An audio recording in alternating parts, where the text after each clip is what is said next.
સભ્ય સીજે ચાવડાની મંત્રીમંડળ પર પહેલી પ્રતિક્રિયા આવી છે। શું કહી રહ્યા છે તે પણ સાંભળી લઈએ કે તેમણે શું કહ્યું છે આ નવા મંત્રીમંડળમાં નવા ચહેરાઓને લઈને। તો અમે આપને એ પણ બતાવીએ તો ધારાસભ્ય સીજે ચાવડાની મંત્રીમંડળ પર પહેલી પ્રતિક્રિયા આવી છે। તેમણે મંત્રી બન્યા તેમને અભિનંદન, તેઓ પણ અભિનંદન પાઠવી રહ્યા છે। જે નવા ચહેરાઓ, જે નવા ચહેરાથી આપણે રૂબરૂ થઈશું તેમને કમિટમેન્ટ નામની કોઈ વાત નથી હોતી, તેમણે પોતાની પ્રતિક્રિયામાં આ જણાવ્યું છે।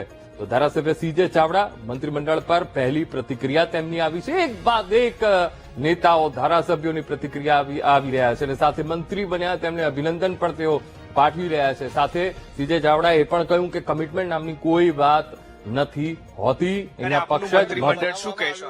આપનું પણ નામ હતું, શું કહેવા માંગશો?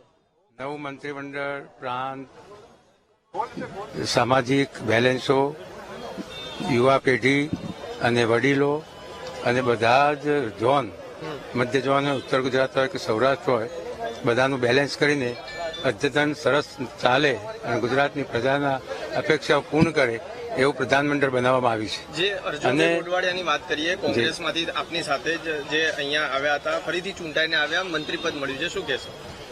સૌરાષ્ટ્રમાંથી અર્જુનભાઈ મોઢવાડીને પોરબંદરમાંથી એમની કામગીરી, એમની લાયકાત અને એમના અનુભવ લક્ષમાં લઈને પ્રધાનમંડળમાં સમાવેશ કરવામાં આવ્યો છે।